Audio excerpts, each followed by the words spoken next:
All right, this is the first episode of the Barrels and Bylaws podcast. Yes, it is. Welcome. I'm very excited.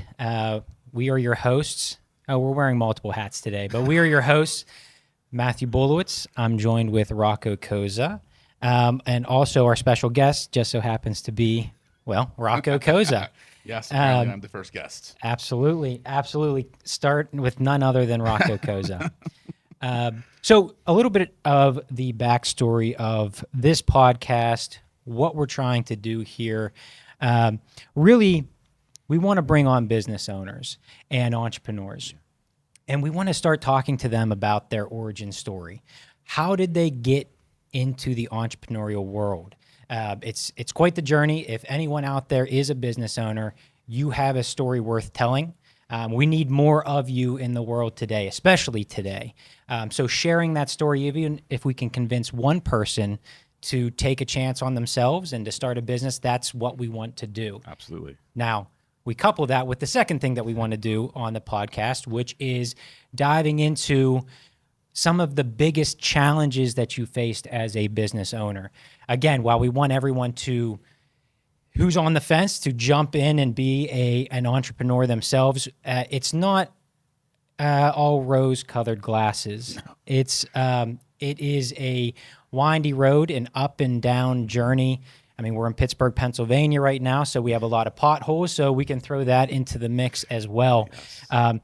Social media does a fantastic job highlighting the successes and the wins and making everything seem like if you don't win big, then you're just automatically failing. And if you don't win big fast, you're automatically failing.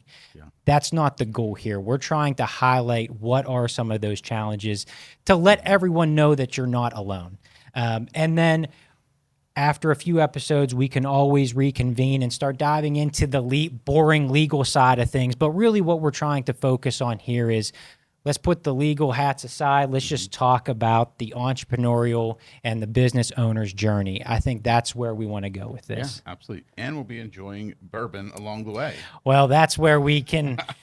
We found that loosens us up a little bit. Talking to clients and when we're starting to meet at networking events, you get the most truth when you have a drink or two in. Absolutely, you do. And that's what we're going for. We want to put all of that success and all the great stories, which we'll highlight, I'm sure, but we'll put those to the side. Let's get to the hard truth, and what better way than having a few drinks? Yeah, definitely.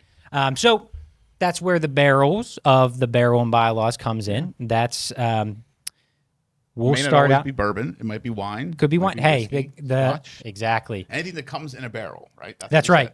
It's up to the guest. Yes. We are not bourbon enthusiasts. Or snobs. We don't know too much. So if anyone's out there that's an expert, I'm sure we will say incorrect things about bourbon, but we'll get through it. But with that said, I figured since this was the first episode ever, what better way than to have a bottle of Elijah Craig. Full disclosure, we're not sponsored. No, not yet. Elijah Craig.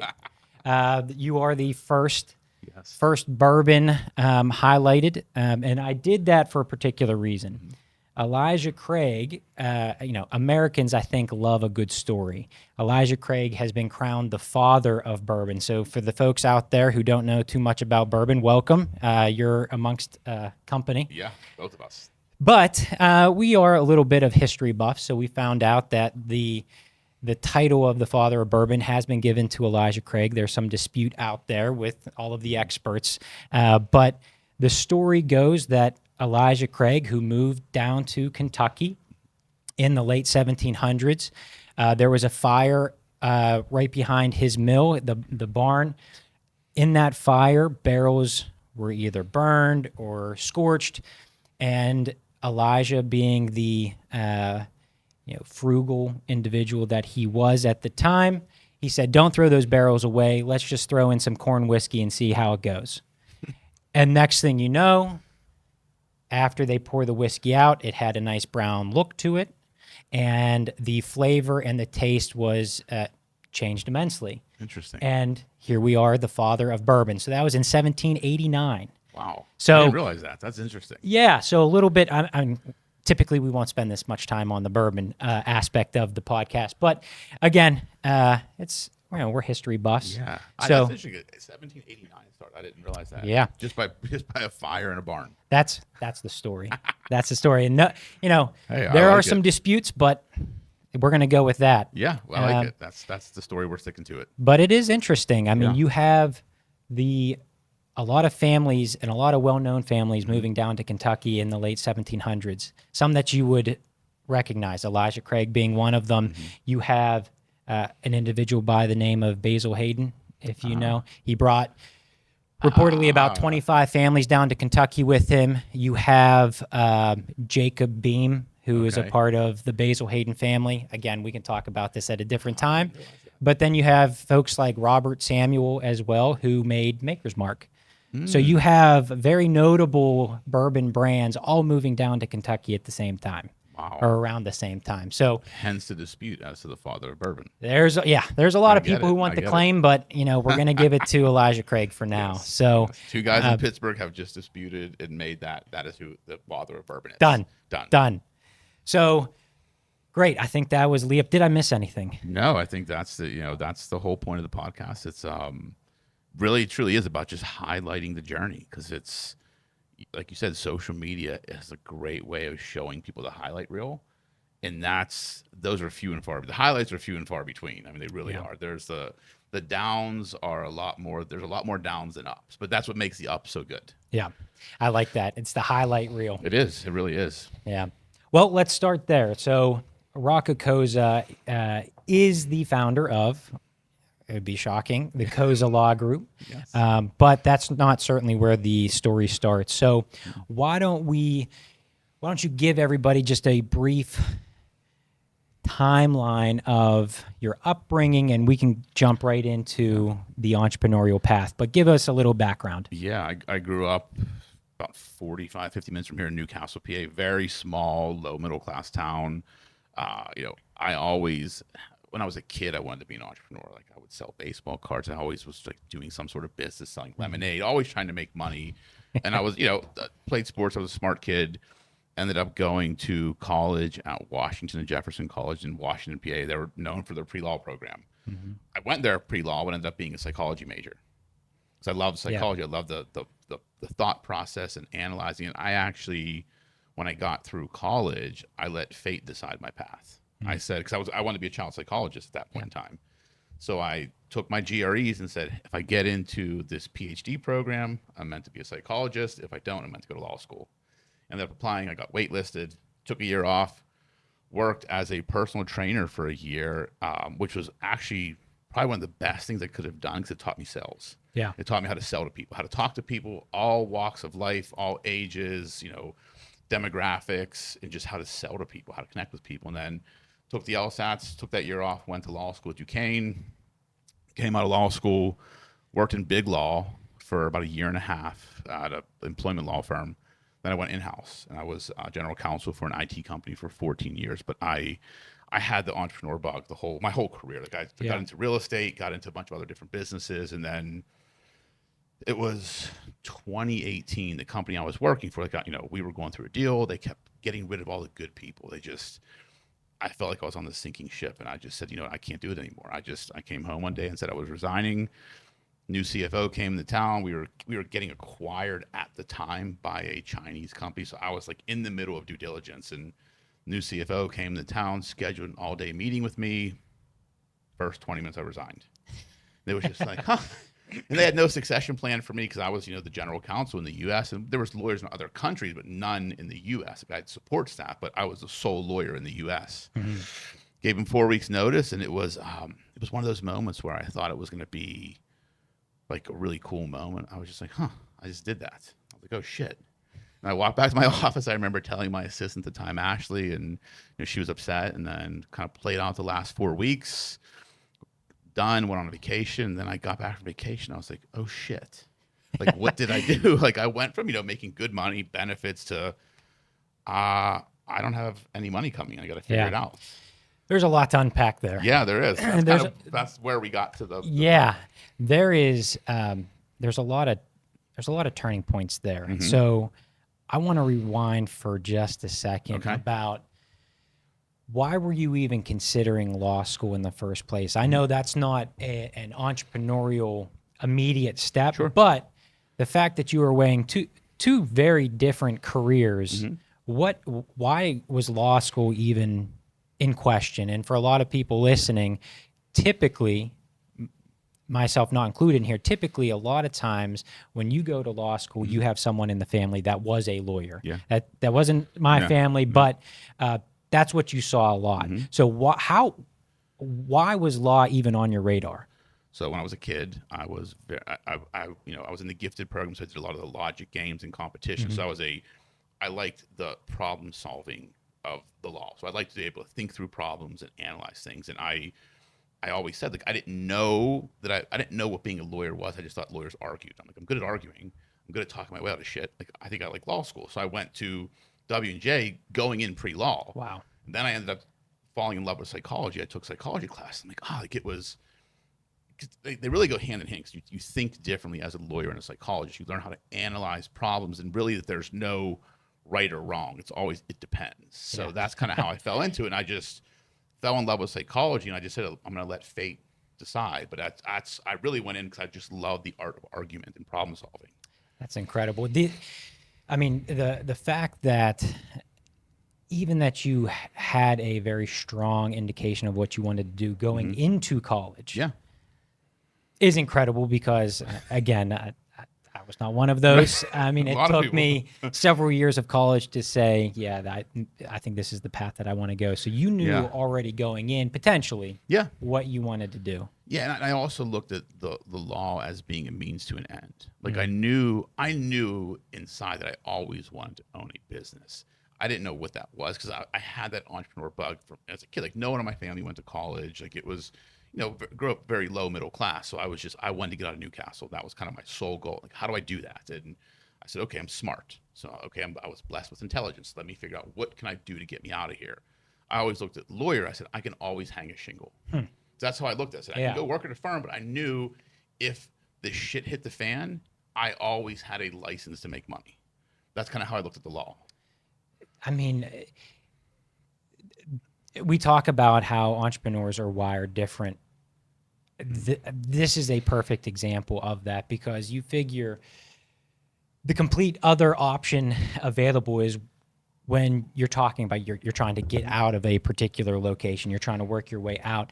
A lot of times that is, let me find what is a safe, what is a secure job, what can I, I know no matter what I'll have this job. It's very rare that you would hear, I'm not looking for safety or security. I'm going to go out. Yeah. I'm going to do it on my own. I have this as a backup option if I need to. And I say backup option. A lot agree that's quite the backup Yeah, it was option. an expensive backup option, definitely. So, Absolutely. I mean, that's incredible because, again, I think especially now where I hate to say, grooming kids, and it was happened before, but certainly now, just to be employees. Yeah, you're right. The fact that didn't even cross your mind going into college. Yeah, like I was always a risk taker. Yeah. Like now, and people say that know me that I'm a cautious risk taker. Like I will calculate things in my head before I do something. I don't just jump off a cliff. Like I've already thought through it 5 different ways, but I'll still jump. And people think I'm just crazy. So I'm like, oh. Like when I left corporate America, people are like, you're nuts, dude. Like you're making good money. You have benefits. I've traveled the world. I got to do what I want. They're like, what are you doing? In my head, I already played out all the scenarios. I'm like, okay, I knew what I had to do. I knew the steps I had to take. I knew the risks involved. And I said, okay, I'm willing to accept the risk and do it. But I've just always been wired that way. I don't know where it came from because no one in my family was entrepreneurs. Like it was literally I'm just wired that way. And I just looked at risk that way. I was never afraid of risk. Well, that's where I want to jump to next is when you were in-house. So you went to law school, you went to a big law firm, and then from the big law, you went in-house. You said right around 14? Yeah, 14 years. 14 years. So when, there were at the upper level, there were changes across the board. You were talking about several of them that you went through, and then a particular potential buyout with a Chinese company. When did you start thinking about opening up and going out on your own? Where was that in the timeline in-house? It was probably somewhere in like 2013, 2014. I had started because I was involved in real estate. I was buying rental properties. I had a couple other businesses I was kind of part owners of.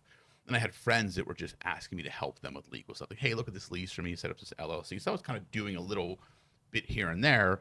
Never really thought of doing it fully. And then we got into like I think really when I turned 40, 2017 was kind of a pivotal year for me. Like I turned 40 in August and my grandmother passed away in December. And it was like, and she was like one of the one, like, you know, her, my mom, my two aunts really raised me. So she was a very pivotal person in my life. And that year was kind of like, I just had this epiphany, like, okay, I turned 40 in August, my grandmother dies in December. And I'm like, shit, like, I'm not doing what I want to do. And that's when I knew, like, when she passed in December, it's kind of like it just clicked. I'm like, I have to do something different. I had been thinking about it before, but I wasn't taking the risk. I was just hedging my bets. I could do a little bit on the side. And then I think I came back after the first of the year, and I'm like, I was just planning my exit. And it was, I think, the end of February, beginning of March when I resigned. Yeah. And it was that pivotal, turning 40 was that pivotal year for me. It's interesting, too, because, we established now that you're wired differently. But even with that, it took you 14, 15 years from graduating from law school to the point that, you know, something switched. Yeah, absolutely. And that's when you wanted to dive in, which is so incredibly important because, again, we see on social media all the time where it's, you have, 30s, you're old, right? It's like, oh, you're in your 30s, like, you know, your life is over. You were at the age of 40 when you started thinking to yourself, the time is now, I need to make the switch. Yeah, I wasn't ready in my 30s. Like I look at, and I say this, and I even say this to Gabe, my son, 20s, you have no idea who you are as a man. 30s, you start figuring shit out. 40 is when I just stopped caring. I'm like, I know exactly who I am. I know exactly what I want. And whether you like me or don't like me, that's your problem, not mine.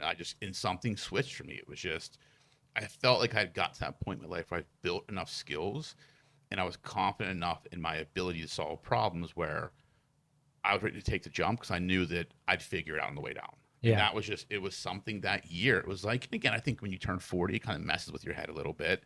Then, like I said, then my grandmother died, and it was just like everything happened in a 4-month period. And she had always told me growing up, like, I know you're meant to do something great. And it always stuck in my head. Never knew what that was. And that was just like, okay, this is a sign that just what I'm doing now is mediocre. And that's when I was just like, I have to do something. I didn't know what it was going to become. Like I left corporate America intending to be a solo practitioner. Yeah.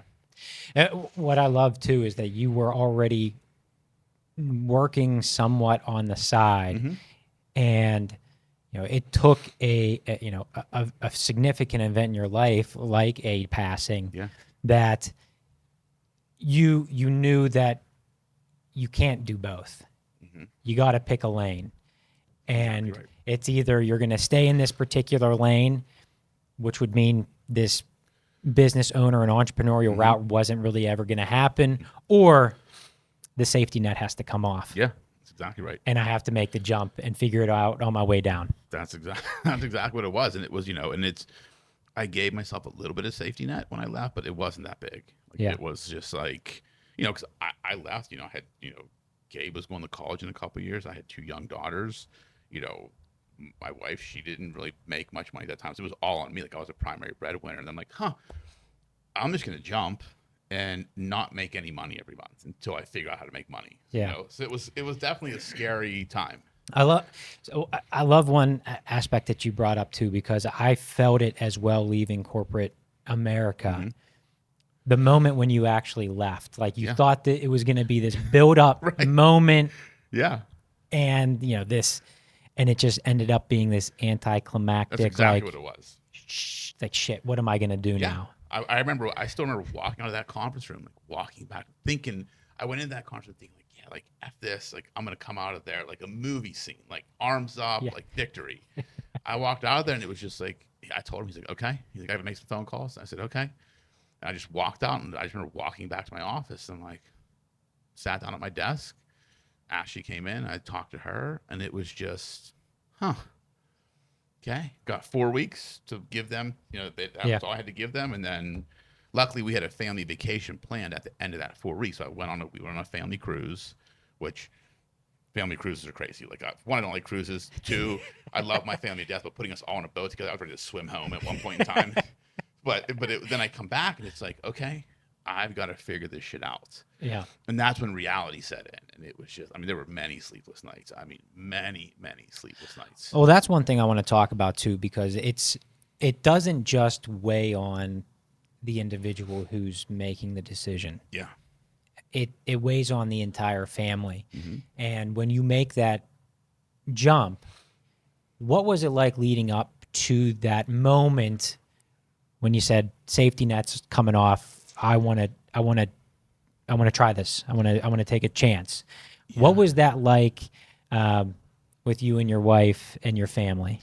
Honestly, like, she didn't really say anything. She was just like, I was waiting. She knew I was going to do it at some point in time. And so there was no pushback at all. It was just like, yeah, do it. Like, she's always just trusted me that I'll figure it out. So it was more of my internal struggles. It was like, I wasn't worried what she was going to say or anyone in my family, because they always knew that I always tended to figure things out. But I was doubting myself for a while. And I remember one of my good friends from college, and it was almost like I had to hear him say it, because he was my fraternity brother, who's, I think he's a year older than me. He was, portfolio manager, retired at 40, like, did really well, very smart guy. I always respected his opinion. And I remember we were going somewhere, and I was telling him about it, and he looked at me and he's like, dude, you're gonna wish you have done it 5 years ago.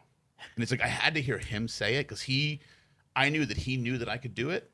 And it just, for some reason, hearing him say that made it click for me. And it was, okay. And I just did it. And then it was like the family side, like, I always internalized everything. I didn't really, no one really felt it other than me. Like, I just kept it all to myself. And it was, the first, you figure it was the first year was like, it was scary. There were many days where I'm just like, shit, like, what did I do? Like, how am I going to do this? Like, because every month you start at zero. I had to figure out, like, where to get the money from, where to find the clients. And I said, okay, what am I good at? I'm good at talking to people. I'm good at meeting people. And I just started doing that and just kept talking to people and meeting people, and then letting them know that I can solve their problems, and then just keep building relationships. And it kind of snowballed, but it was scary, definitely.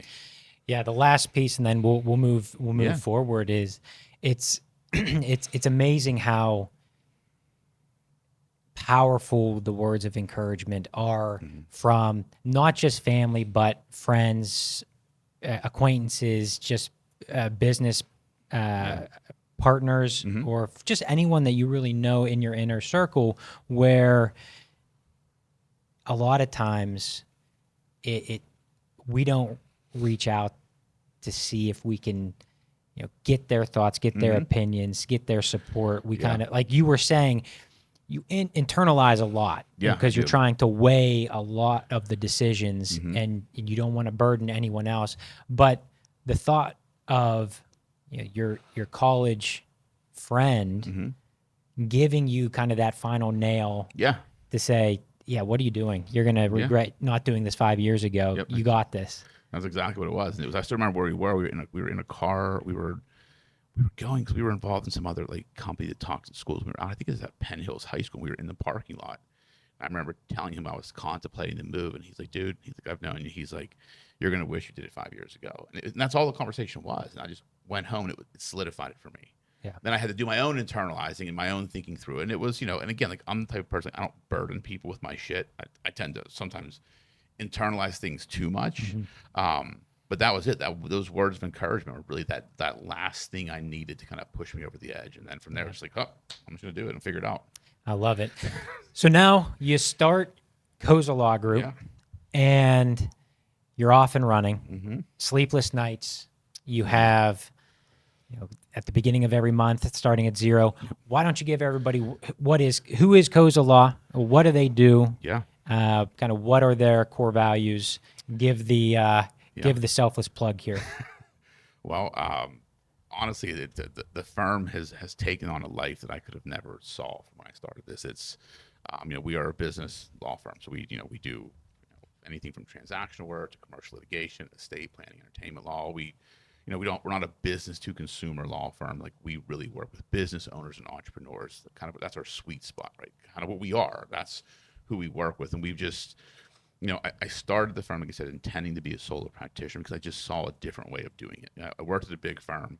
I saw how they operate. Then I worked in-house with big firms, and I saw what I didn't like about how they operated. So I said, when I wanted to start this, I wanted to do things differently, like treat clients differently, like really look at a lawyer or having a law firm as a business that sells legal services. So I've always approached it that way, and we've just built out a really good team, and we're big on marketing and branding and sales, and then our core values. And it took us a while to figure this out, but we really have 3. One, you have to be a good human. Like, first and foremost, I did a TED Talk on kindness, so obviously that's going to be value number 1. 2, you have to have an entrepreneurial spirit. That doesn't mean you have to be an entrepreneur.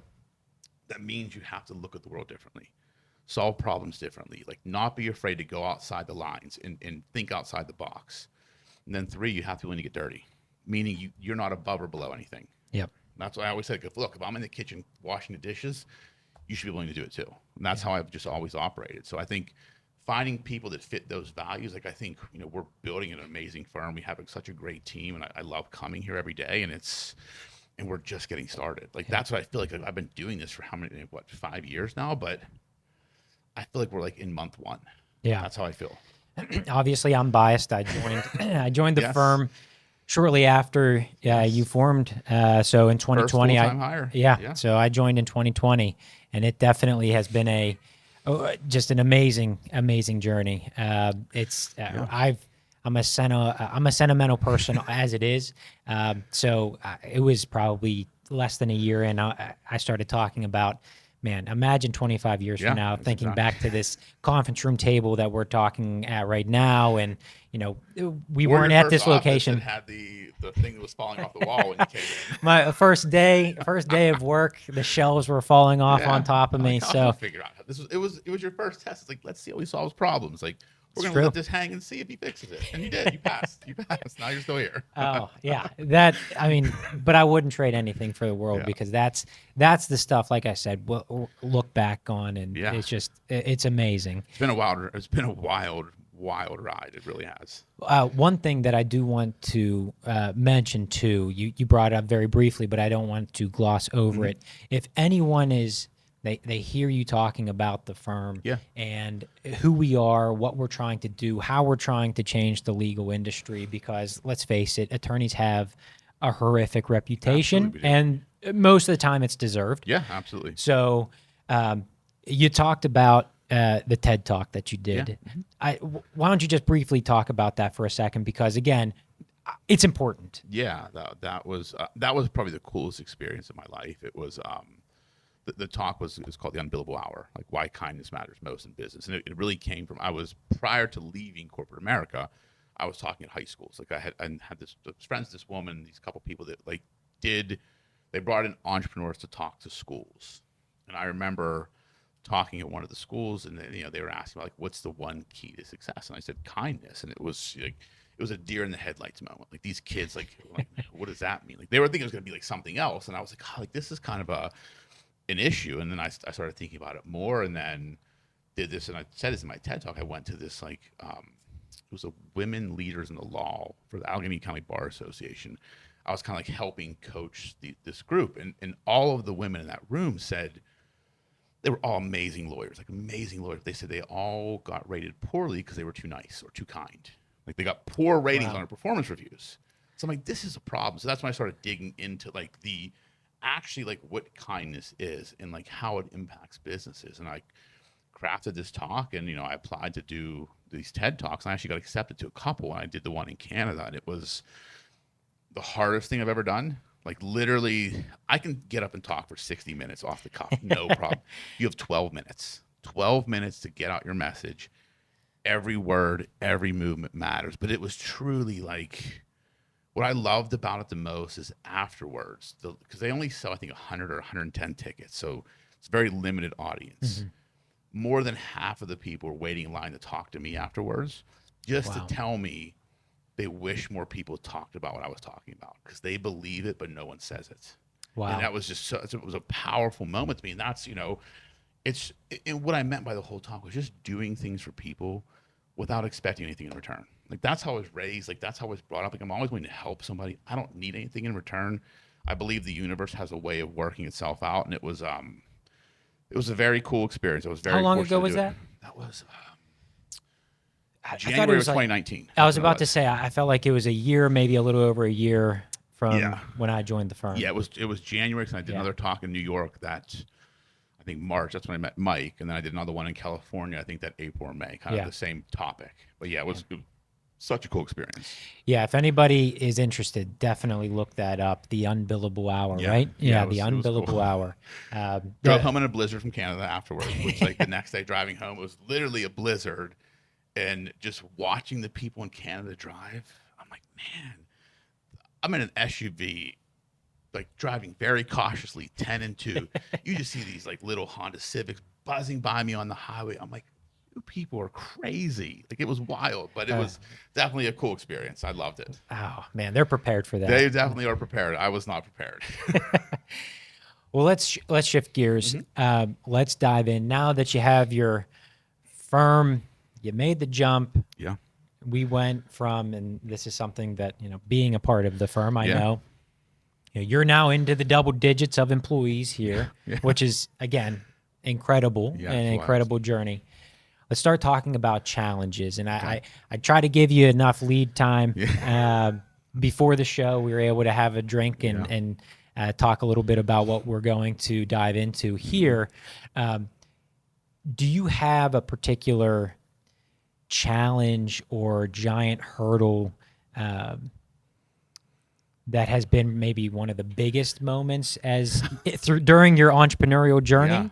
and as your time as a business owner? All Or is of there it. all of it? I mean, literally. I mean, it's there's so many different types of challenges. If I had to pick one that stood out the most, there's probably two. One, understanding that people don't see the world like I do. Like, that's where I think entrepreneurs get caught up, because we don't think we're anything special. Like, we don't. Like, I just think, like, everybody, I don't do anything creative. I don't do anything special. Everybody should see the world like I do. And that was the biggest hurdle I had to get over, to realize that the way I see something, 90% of the people don't see it that way, or they'd be doing the same thing I'm doing. So that was the first hurdle.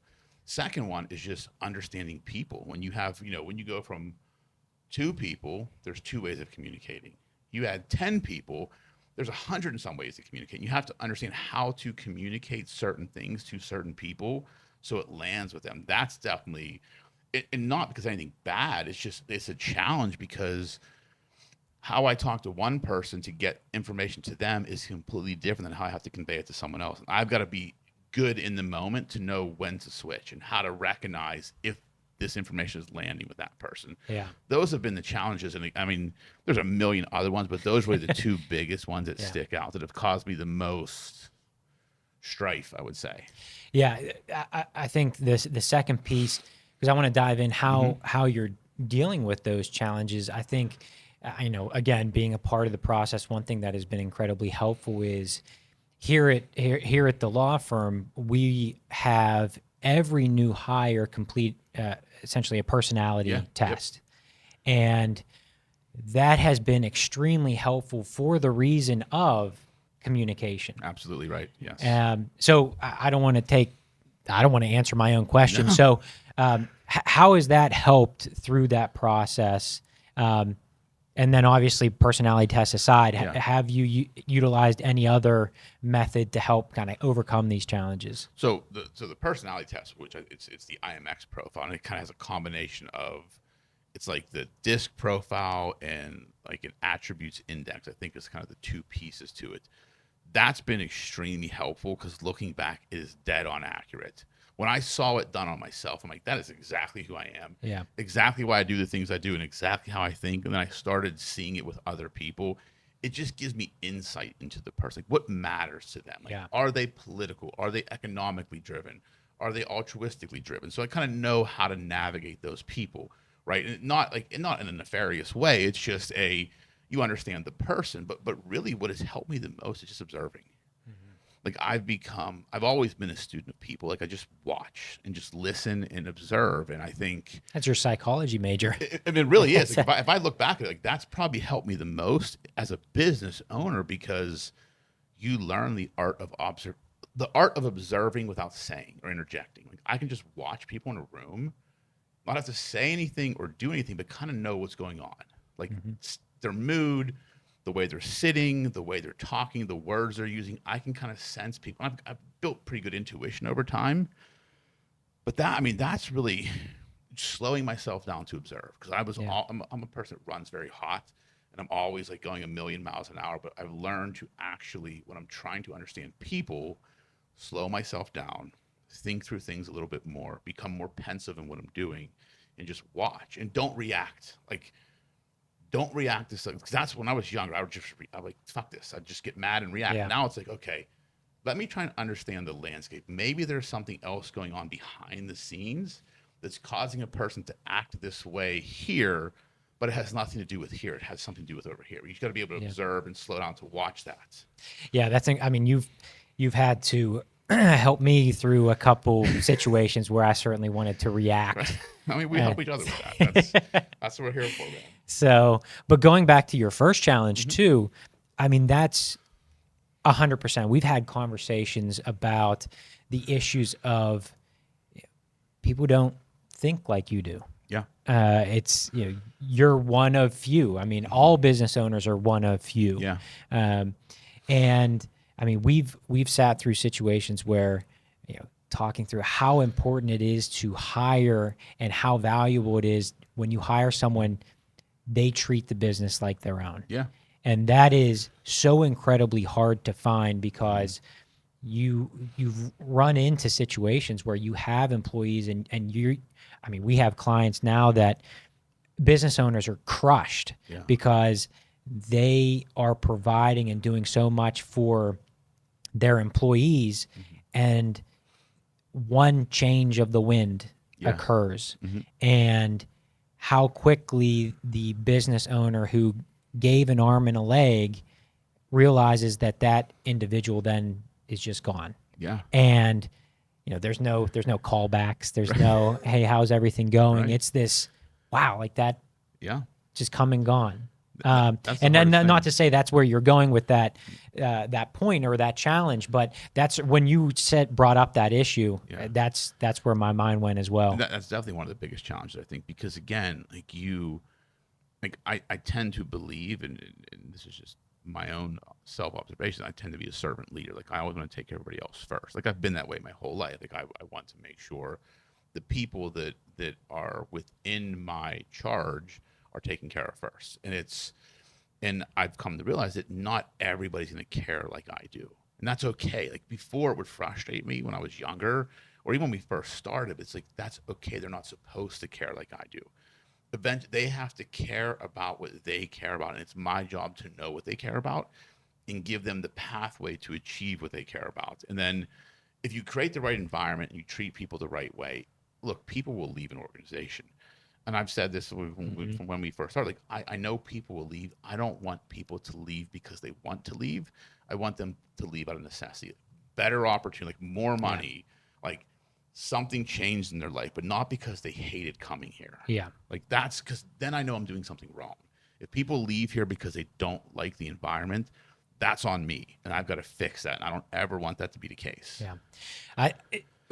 When we talk about the future here at the firm, and this should be a big, a thought-provoking point for any business owner. I think that is the biggest reason why I truly buy in and believe we're going where we're going, because we have a lot of business owners out there that squeeze the business for all that it's worth, and for right or for wrong reasons.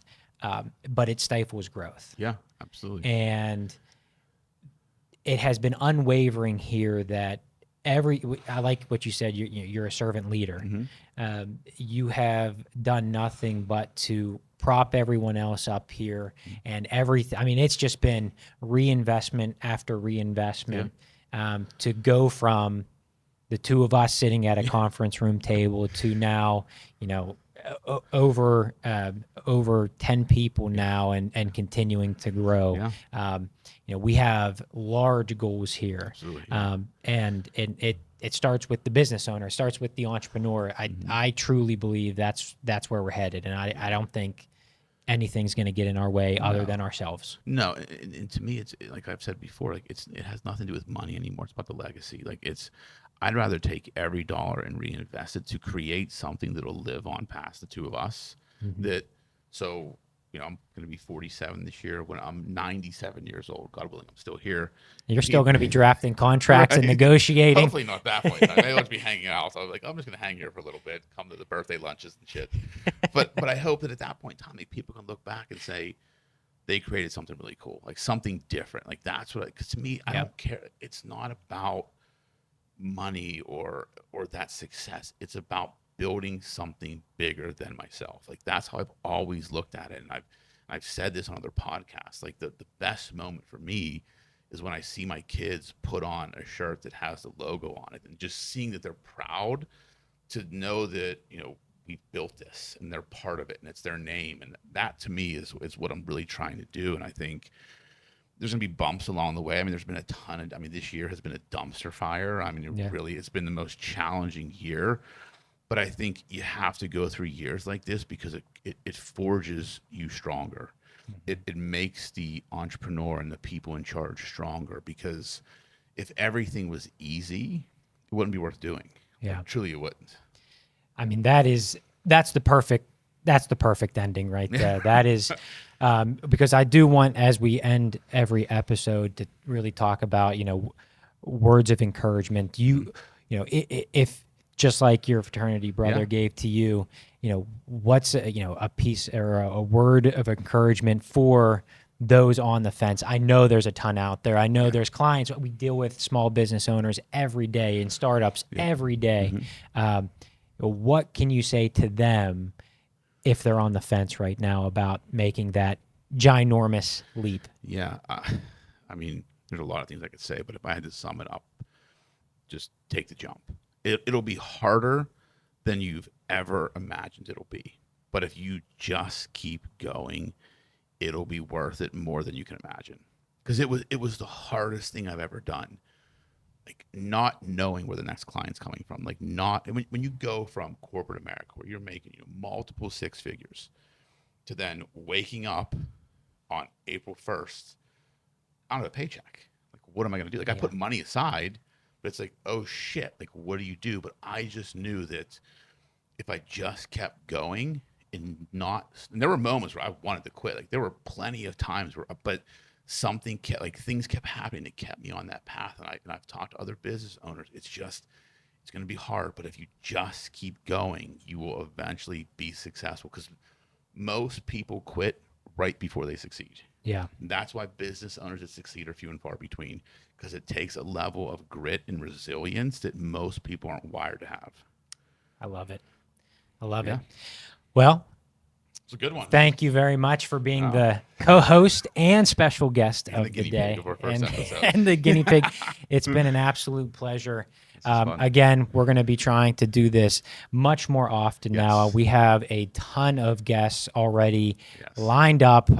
We are excited to get into a lot of their stories. They're phenomenal in their own right. So we're excited. We're excited. So again, my name is Matthew Bulowich, joined by co-host and special guest Rocco Cozza. Please. Awesome. Everyone, subscribe. I know this is the first episode, but please. There will be more, we promise. Subscribe, join us. This is going to be a very exciting journey in its own right. And as they say, come for the drink, stay for the stories. Love it. Yes, love it. Cheers. Do it. Cheers. Thanks, everybody. Take care.